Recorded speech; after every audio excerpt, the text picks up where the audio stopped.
కోణంలో చూడాలి? అంటే బేసిక్గా ఒక సంస్థాగత నిర్మాణం అన్నటువంటిది పూర్తి కావాలి.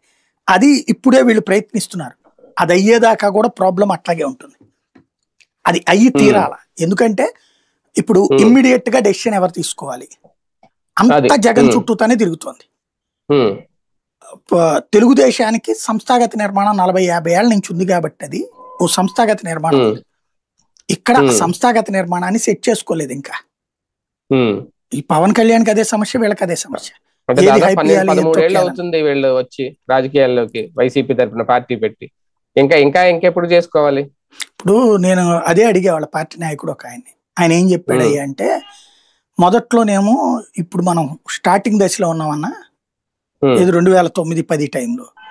ఈ టైంలో మనం ఈ సంస్థాగత నిర్మాణం ఒకళ్ళకి పదవి ఇస్తాం, ఒకళ్ళకి ఇవ్వం. అప్పుడు అసంతృప్తి చెందుతారు. అసంతృప్తి చెందిన అవతల లాక్కోవడానికి వీలవుతుంది. కొద్దిగా ఆగుదాం సెట్ రైట్ అయ్యేదాకా అన్నారట. 2014లో పార్టీ ఓడిపోయింది. ఓడిపోయిన టైంలో ఇప్పుడు మనం ఎట్లా సంస్థాగతం పెట్టుకుంటామన్నా, కొద్దిగా ఆగుదాం అన్నారట. 19లో గెలిచింది. ఏ సంస్థాగత నిర్మాణం లేకపోయినా గెలిచాం కదా, ఇంకెందుకు లేదన్నమాట. నియోజకవర్గ ఇన్ఛార్జికి పెట్టుకుంటే చాలు, ఇన్ఛార్జా ఎమ్మెల్యేనా అన్నది అనుకున్నారట. 24లో ఓడిపోయాక ఇప్పుడు జ్ఞానోదయం అయింది అసలు విషయం ఏంటన్నది. ఇప్పుడు అది సరి చేసుకునే ప్రక్రియలు చేస్తున్నారు.